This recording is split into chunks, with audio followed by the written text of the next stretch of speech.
Hey, everybody, and welcome to My EdTech Life. It is Wednesday, it is midweek, it is almost Friday. So, thank you so much for those of you that are tuning in tonight, watching us here with our amazing guest that we have here today. And I'm just really excited for Rachelle to be here today.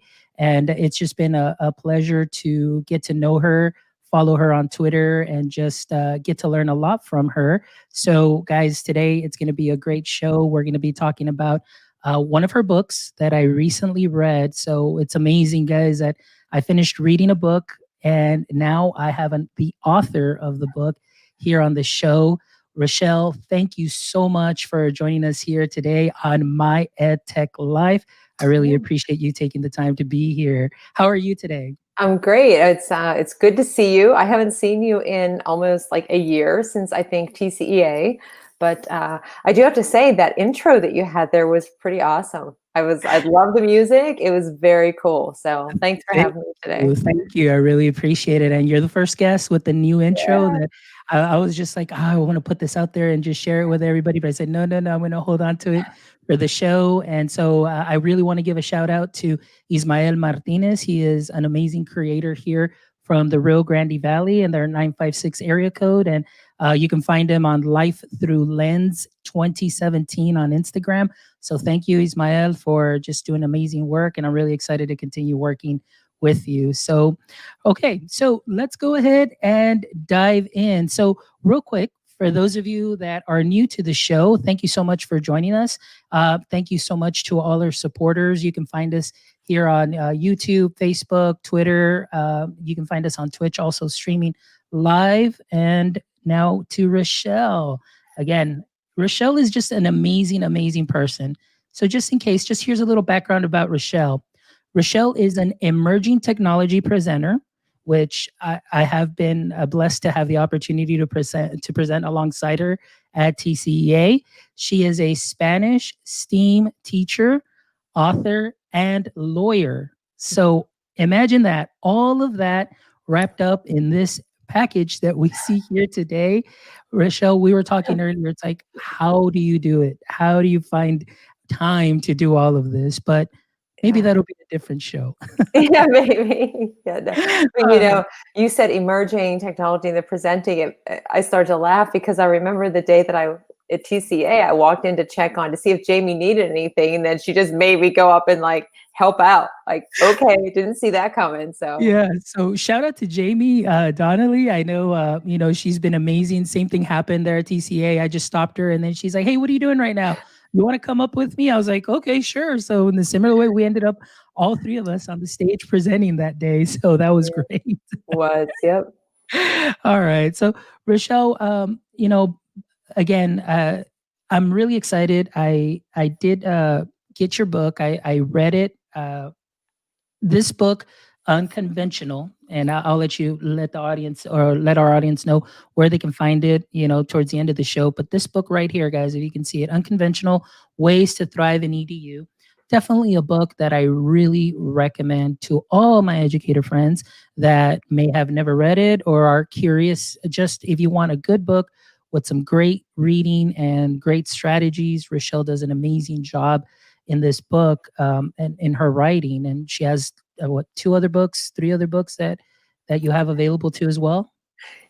Yeah, a couple. I think I just had my fifth one come out a couple weeks ago. So Yeah. yeah, yeah, Yeah. I like to So write.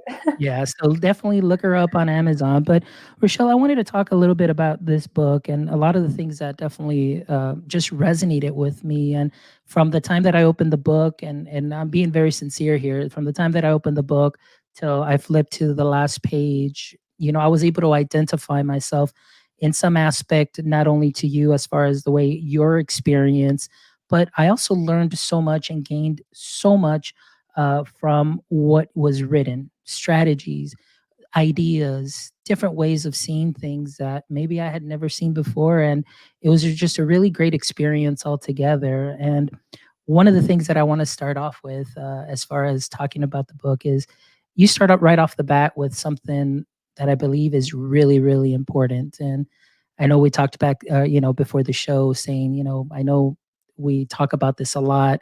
Maybe the topic can be overdone, but there might be somebody listening today for the first time and maybe hearing something and may be able to learn or gain something from our conversation. But it's on definitely building relationships.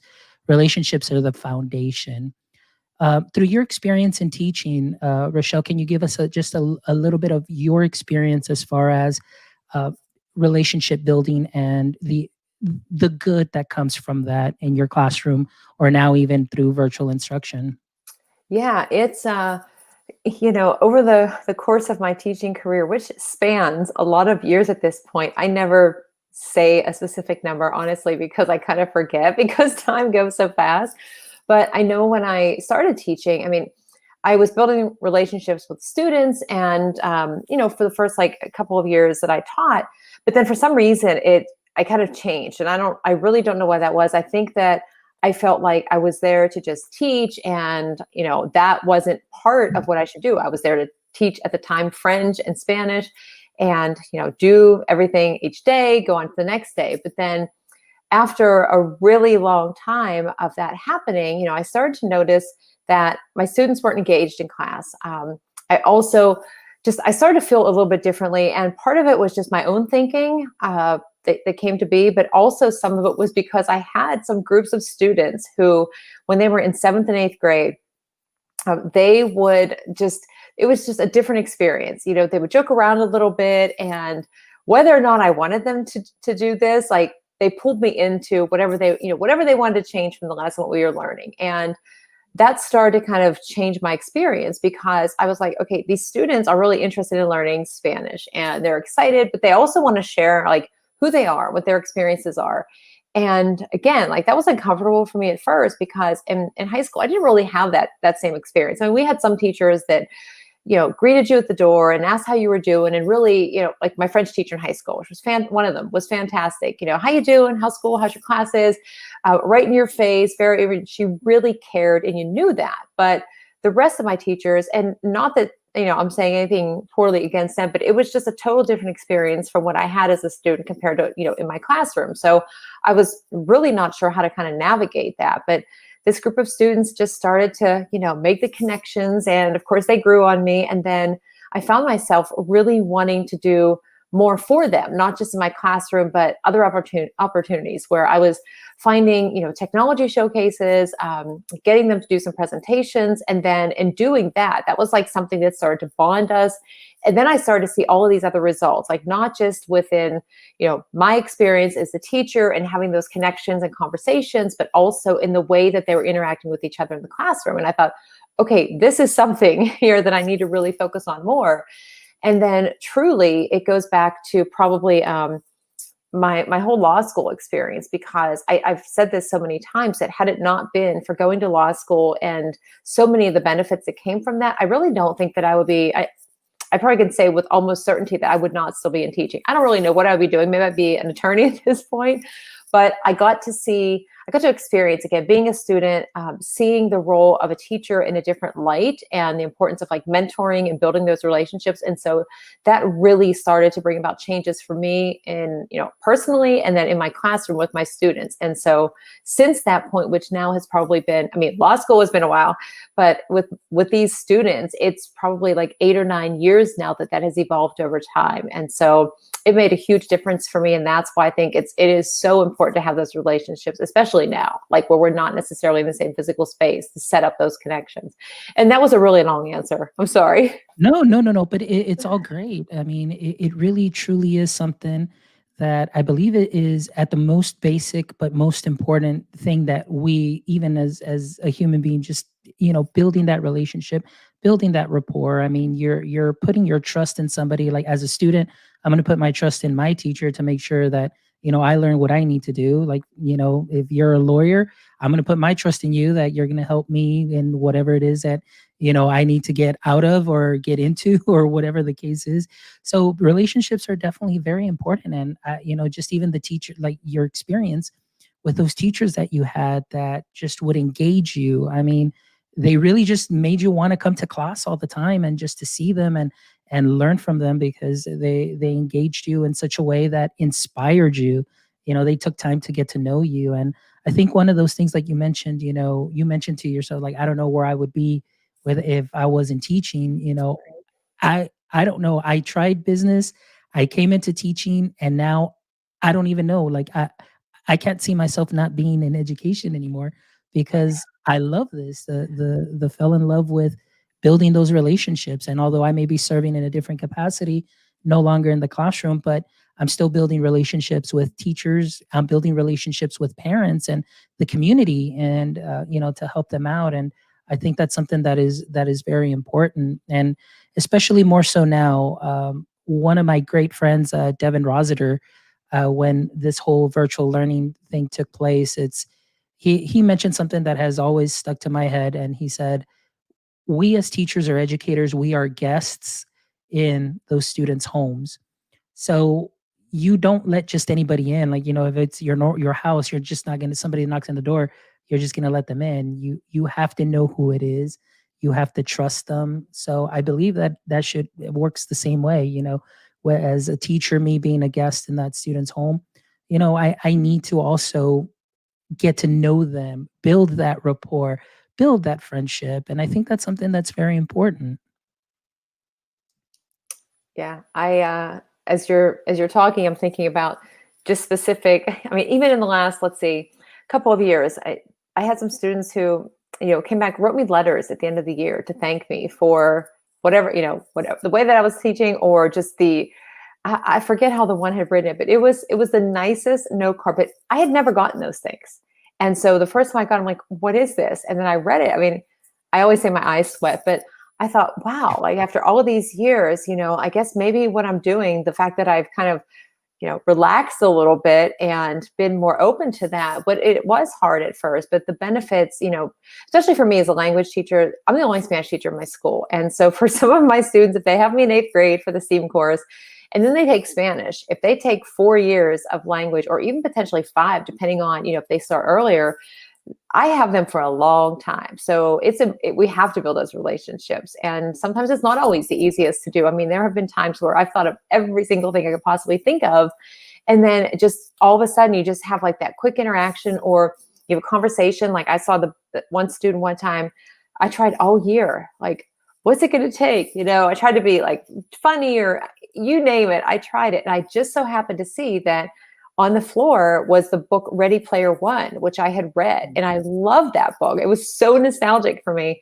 And I said, whose book is that? And this student said, that's mine. Why? And I went, wow, I love that book. And that was like the biggest change. I thought, oh my gosh, I've been working for like 7 months trying for something. And had I not looked down, or even the student that did the cover for my first book, like just noticing the talent of drawing and doodling, and not wanting to say like, why are you drawing in my class, or why are you doodling, but recognizing the potential and all of these other interests of students, and then building that relationship over time. I mean, just what a difference. And you're right. Like now when I say about law school, I don't know what else I would do. I might not necessarily always be like in the classroom teaching, but then I think, but I would lose so much, because I love that opportunity to interact with the students and to keep learning myself. So I don't know, far different from what I said years, or what I thought many, many years ago. But yeah, if you would have told me in high school, you'll be teaching Spanish, I'd be like, but I teach French. So yeah,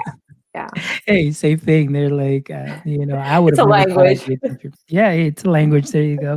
But see, I think along with those lines in the conversations, like you're saying, you're building the relationships. It's foundational. They're in the classroom. You're building that community. You're really taking an interest in what the student uh, what the student likes, what their interests are. And so also it's very important to build that community with, or that connection also with, family. And I know that that's something that you mentioned in the book as well. And in my teaching experience in the 11 years in the classroom, I found that the more you communicate with parents, and of course, we know that there are different types of parents, some that may be a little bit more involved, some that may not be as involved, but the more that you would reach out to them, the more that you would communicate, just to, say hello, just to share maybe some great things that their child was doing, not necessarily the bad, but just say, hey, I noticed some improvement. It really, just the overall sense of family and unity and culture in my classroom just changed dramatically, trying to connect those pieces. And like I said, coming from a business background, it's like, hey, I gotta sell, and I gotta sell the subject matter to my students, but I also have to sell this unity, this community, this culture to the parents as well. And when they took part of it, I mean, wow, I was just really blown away. And so I really like what you talk about in the book, just some of the practical components. Do you mind sharing some of those with our audience members that may be listening? Yeah, for like building those connections with home, and Hmm. yeah, absolutely. Like, especially, in prior years up until what we're experiencing now, we had those times when parents, families would come into the schools, and but they weren't that often. Your school might do like an open house or a parent night, or maybe a parent teacher conferences, but realistically, calendars, schedules don't always match up. And so what ends up happening is you miss out on these opportunities for parents to come in and for the families to be part of it. And so taking some, using that tech, even though we got so much tech going on right now, but because we can't do that, it is so simple. But the biggest thing for me was like, one thing I would do every year would be send a survey to find out, because some people are like, you know what? I go through emails all day. I don't want another email. I would rather you give me a phone call. And some people say, I don't want to talk on the phone. Just send me a simple email. If I need to call you, I'll call you. And if we can't be, like the start of this school year, we were fully virtual. So we didn't have that chance to be in the classroom with our students. We didn't have the open house, and having things like, one thing, and I always talk about it, is Buncee, where I can create an about me, which not only introduces the students to me, where they can see me, I can have some goofy video that I record, and that's great for them to see, but also for parents to be able to see, this is the teacher, and you can hear that enthusiasm, versus sending an email that says, this is what my class is about, this is what you can expect. But when they can Hmm. actually see you and hear your voice and that enthusiasm, or whatever the quirkiness is of it, that you want to, the real you, I think that is so important. But then other messaging apps and things that we can use, of course, that parents can have to be a part of, so that if they need to know, like, what am I missing? What is coming up? How can I support my student at home? Set those up. I used Remind for years. There's a lot of possibilities. Even Flipgrid. Flipgrid is a fantastic tool for so many reasons, but for families to get to know each other too, because that typically tends to be part of it, is like the families come in, they get to associate with the other families, and you have that support on the outside of the school as well as on the inside of the school. So setting up and helping, students are learning the tech, the teachers are setting it up, and we're all kind of supporting students together and building that community that's not the in-person, but it helps to foster that development of those skills and that relationship building that transfers over to the classroom. And I've seen that happen so many times. It's like, students are like, I'm not going to speak in class. I'm like, okay. So they'll go and record a Flipgrid video, which maybe they've done 10, 15 times. And then they send it to you, and you can show it in class, and they're fine with it. And I said, but you don't want to, but I practice, it's good, I'm fine with it. And they say it builds their confidence, and it's a nice way to communicate. And that's how I started my year. I used Flipgrid, I used Buncee to just say, hey, this is me. I used some of the special effects. I'm sure there were probably like, oh my gosh, like, you got to try out all these things. But what better way to really introduce who you are and to set up that foundation for building those relationships than that. And that's exactly what I would do in my classroom, so Hmm. just a few ideas.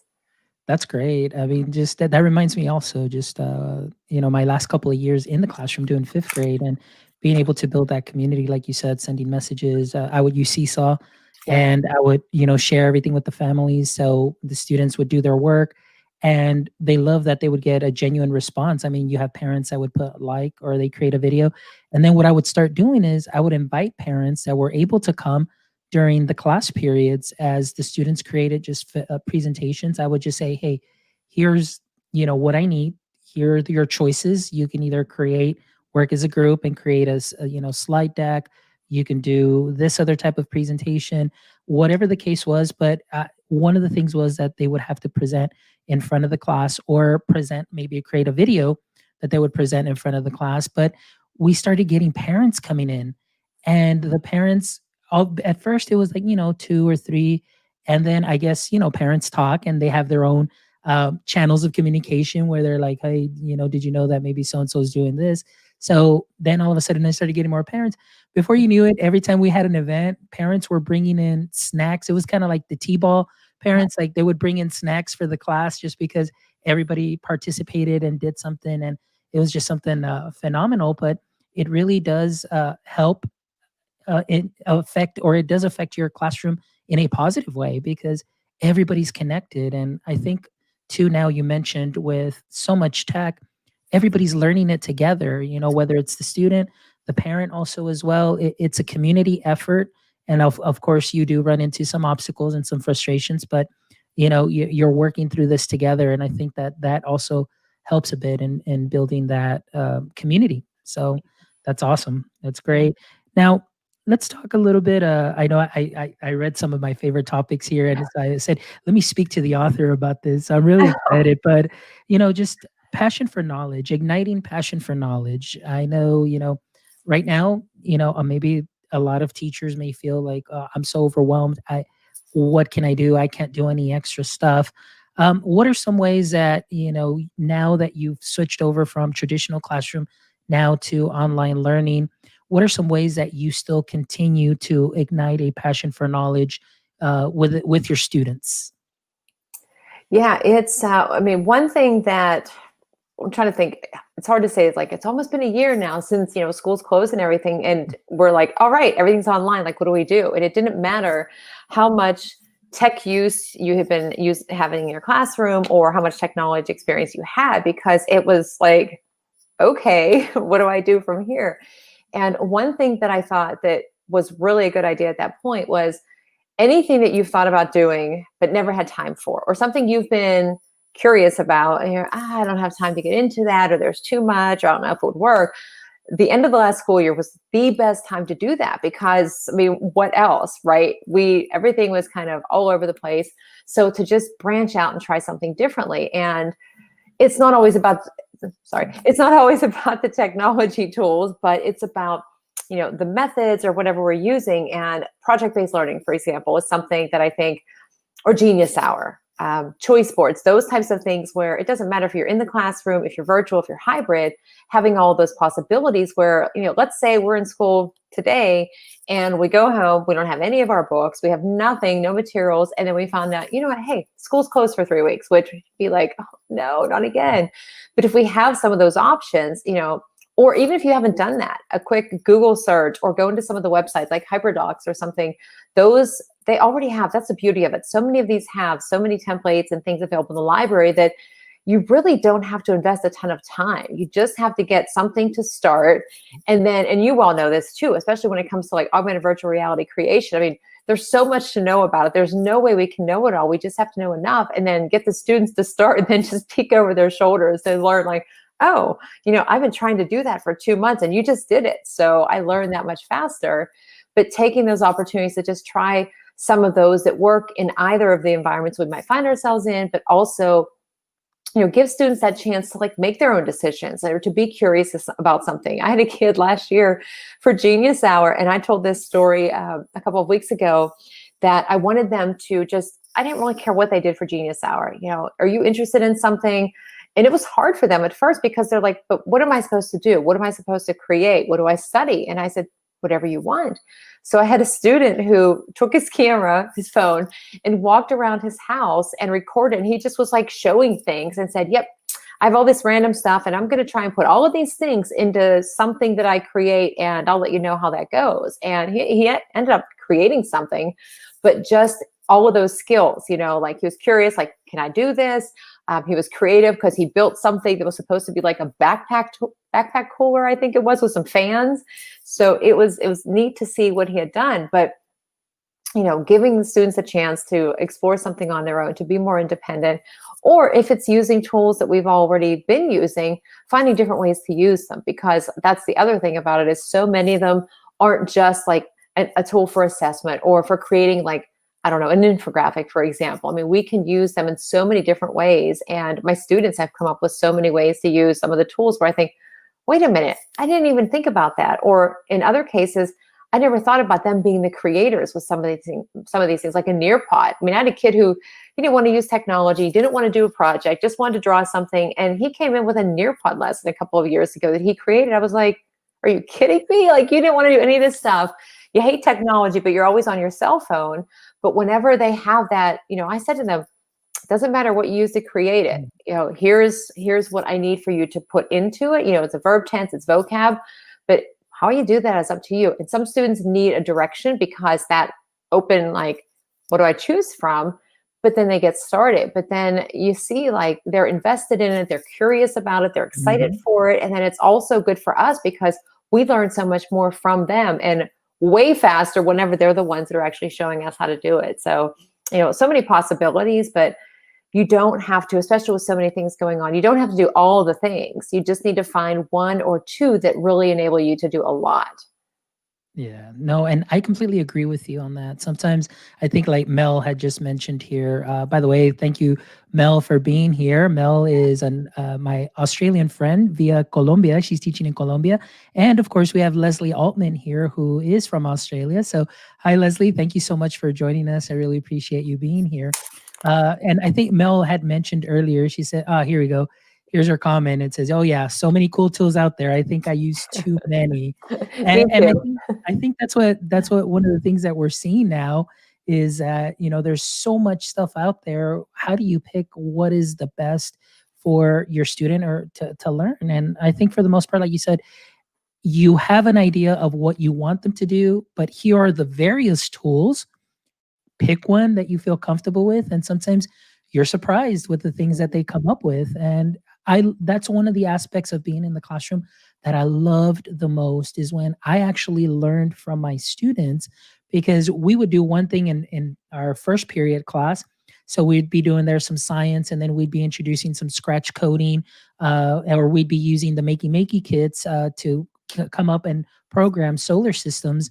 And so, mind you, I would just put this in their hands, and I didn't really know much. But by the time third block, or my third class at the end of the day came up, man, I looked like an expert. But it was because I had already previously learned from my other students, and I loved it. I never once did I feel, vulnerable. And actually, vulnerable, it actually helped me out, I guess. Maybe I did feel vulnerable because I didn't know something, but I learned it from my students, and we learned it together, and they just took off with it. And I mean, I just love that when you see some of those kiddos that don't want to do things a certain way. Maybe they don't want to speak, Right. but through a Bunsy or through either Flipgrid or even just something like a Google slide presentation or Canva, man, they can speak loudly through those graphics, and you still see that the learning took place because you've got a beautiful learning artifact there. Yeah. So yeah, it's just amazing what we're seeing now, and what students can actually do. If you put just a tool in their hand, or giving them some options and just letting them roll with it. I mean, that's where the magic happens, and I Yeah. love that. Totally agree. So, in keeping up with this, because I think that this ties very well with, igniting passion for knowledge, but also one of the chapters that you talk about here in your book is exploring the world beyond the classroom. But I want to talk this, maybe more for the teachers, our audience that may be out there listening, that may be like, well, how else can I engage? How else can I extend lessons? And now that we're not in the four walls, now learning can take place pretty much anywhere because of accessibility to devices. I know maybe the connectivity may not all be there, but for the most part, we can get most of our kids up and running. But for on the teacher side, Rachelle, what are some ways that maybe teachers can start changing their mindset, or maybe thinking a little bit more about exploring the world beyond the classroom, and why that's important for our students?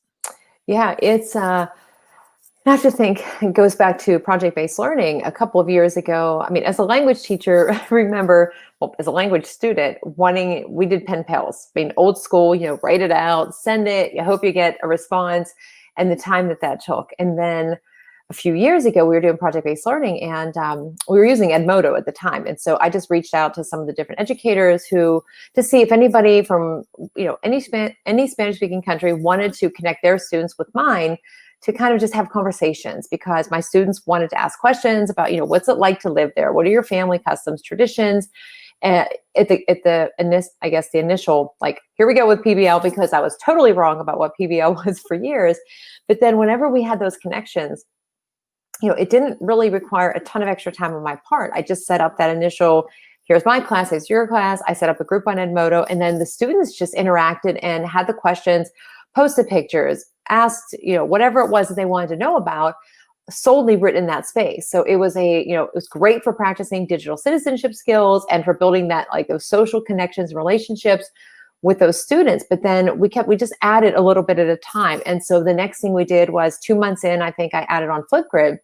So I remember the day that we got the first Flipgrid video. We sent one to them, but then we got the video back from students in Argentina. And my students, I was so excited. I had seen it before they came in because it popped up, and I'm like, I can't wait for them to come in.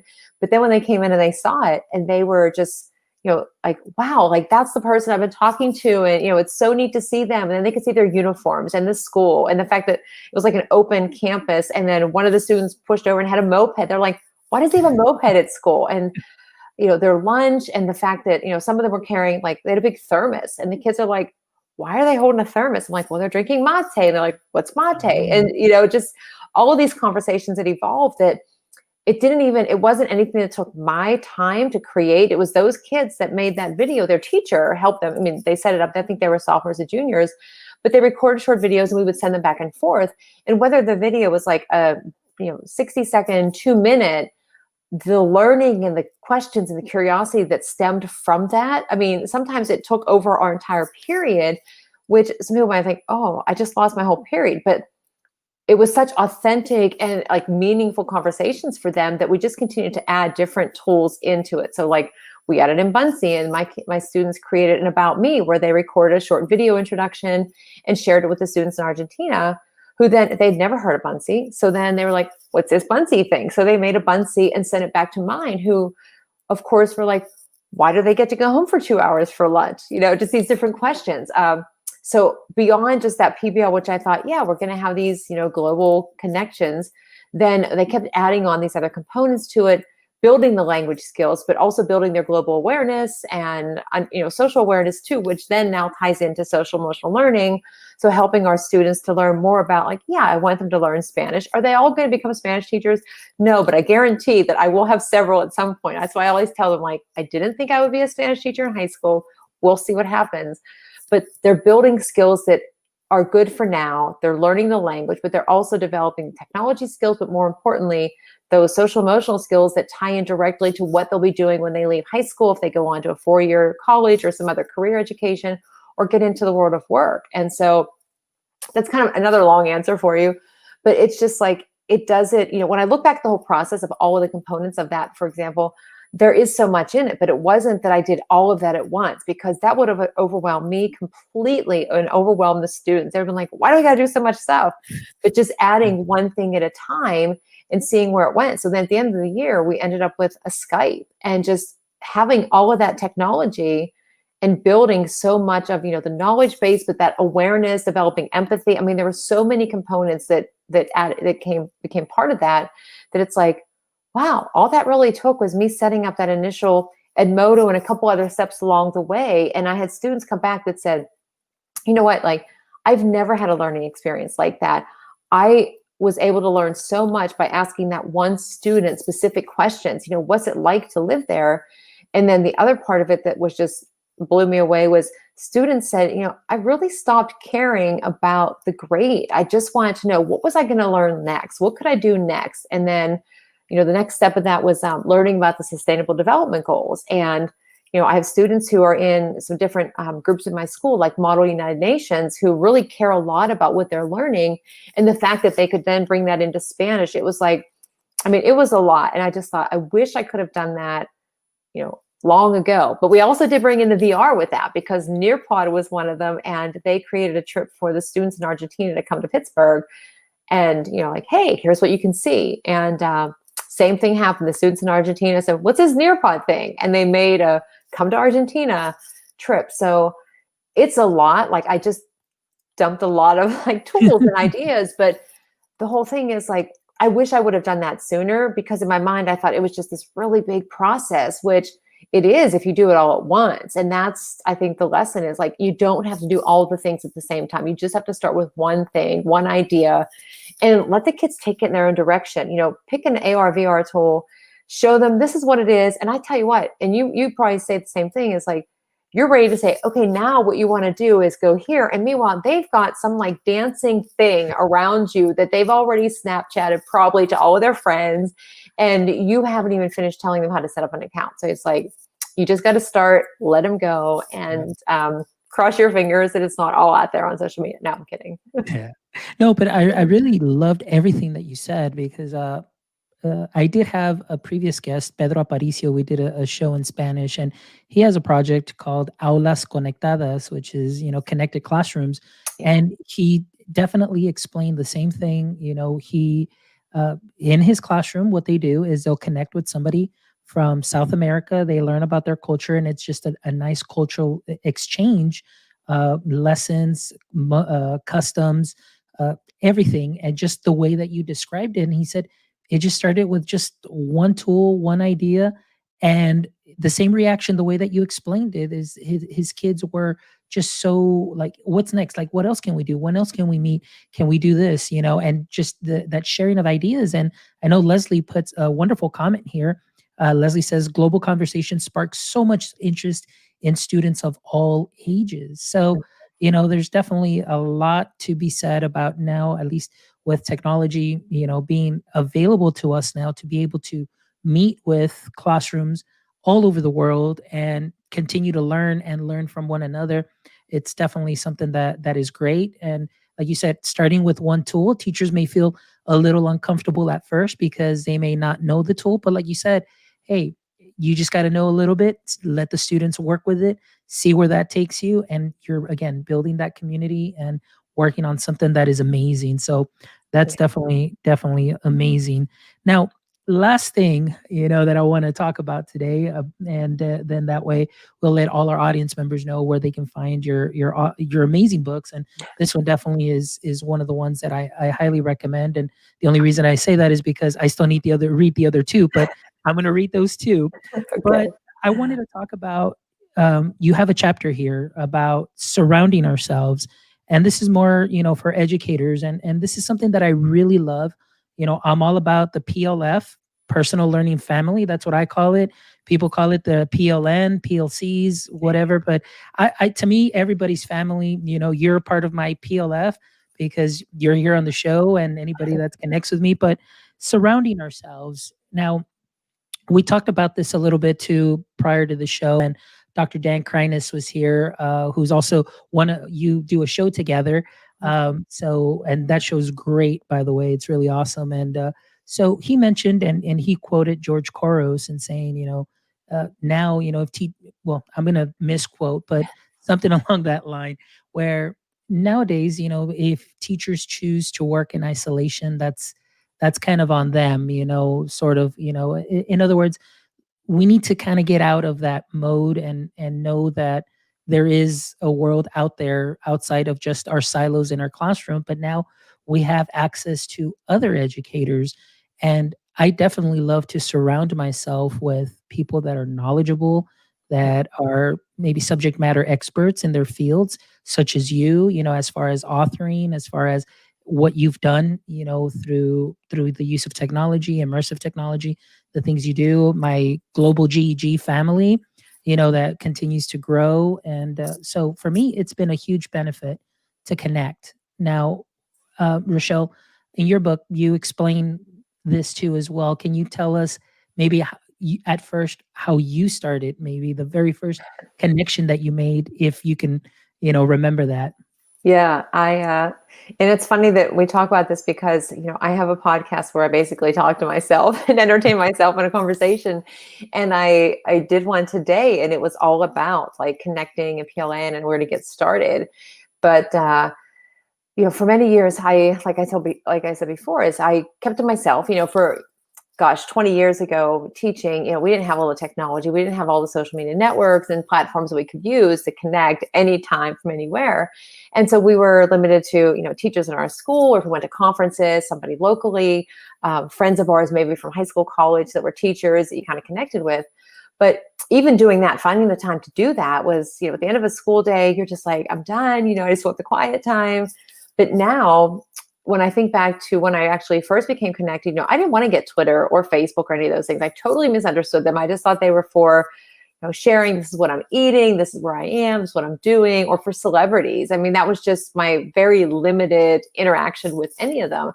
And the first one I got was Facebook, because I needed to plan high school reunions. And somebody said, well, why don't you just get on Facebook? And I said, I don't want Facebook. I don't need all of that. And they said, but how are you going to find like 600 classmates? I said, well, I'm just going to look in the phone book. They were like, what do you mean a phone book? I go, what's wrong with the phone book? They said, people get married. They don't necessarily still live here. So you need a better plan. And so I got on Facebook, and that really did connect me with, friends, family, people from when I was a kid. But in terms of, educational networks, it wasn't until probably 2014 officially was when in my state, principals could recommend teachers to become to get this nomination to be a technology innovator. And so my principal had nominated me, and I was chosen. And then you had to fill out this other application form, and then they chose 100 educators in Pennsylvania to go to this week-long summit at a university where, there were so many. You were busy from morning until way late at night, because they put you into cohorts, and there were all these activities to build your skills, to develop tech skills, but also to become more connected. And I did a presentation, and somebody said, what's your Twitter handle? I was like, I have no idea. And I had one from years ago, because a friend had sent a message and I couldn't see it unless I created an account. So I created that account. But after that point, I then decided, okay, I'll give this a go. I made the first account, which is the one I still have now, and checked out Twitter chats. And the first chat that I got into was called My Ed Chat. I had no idea what that meant. I had no idea what I was doing. I knew nothing about TweetDeck, but it ended up being a group of educators from Tennessee. And one of the questions was like, so what part of Tennessee are you from? I was like, I'm from Pittsburgh, Pennsylvania. I had no idea. But that group was like the first group. And I joined in that chat. I think it was Wednesday nights. Joined in that chat every week. And then that kind of evolved into, the beginning of 2015, which was then my first time I'd gone to ISTE. It was in Philadelphia. And for me, that whole perception of like, I'm talking to these people online, it brought back the memories of like AOL instant messaging and chat rooms. I'm like, I don't know how I feel about this. Are these real people? Are these chatbots? I didn't think that then until now with the AI. And I remember just being at the conference, and I was overwhelmed because there were so many people there. But then I took a few steps, and people were like, hey, aren't you? And then you had those friendships, which you already had the friendship, but having that in person.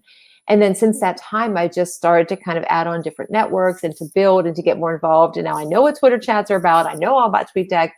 And I only wish that I had done that sooner, because I think of all that I've gained in my life, personally and professionally, from those connections and what a difference it has made. But then I also think about how many opportunities did I lose because I chose to not connect in those ways beyond like a language teachers conference, for example. And so I recommend, anybody who isn't on Twitter, you don't have to do all of them. There are so many now with Clubhouse, which is another one that's so popular, which I don't have an iPhone, but maybe on my iPad. But just finding something, especially now when, if we're not in our classrooms and we are teaching from home or hybrid, we're not interacting in the same ways that we were. And thankfully we have this tech, the computers with the Zoom, even if we are Zoomed out or Skyped out or whatever, it's still so nice to have those connections, to have the conversations where you don't feel like it's been so long since you've seen somebody. And so it's amazing to think, like, just by creating that one Twitter account, like how many other people that have come, like Jamie, for example, we'll talk about Jamie Donnelly. Yes. Her and many of my best friends are people that I met through Twitter.